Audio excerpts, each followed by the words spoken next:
In front of me is Huawei Pura 70 Pro, and today I would like to show you how you can open apps in pop-up view.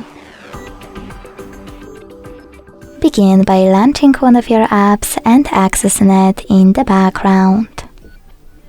Then click on this icon at the top right corner and tap on the tiny window at the top right corner. Then, as you can see, I can use my app in this little window. To move it around, hold this line at the top and drag it. To scale it, hold one of its bottom corners and drag it as well. If you wish to turn your app into a bubble, you can click on Home button and swipe a tiny window to the side.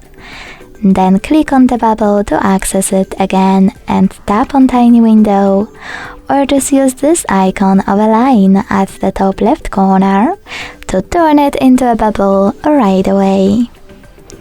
If you wish to use your app in full screen view, click at the top left corner, and to close your window completely at the top right one.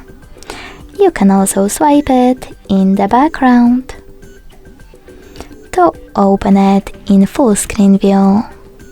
Then close it by swiping it in the background again. Thanks so much for watching. If you enjoyed this video, leave a like, comment and subscribe. Bye!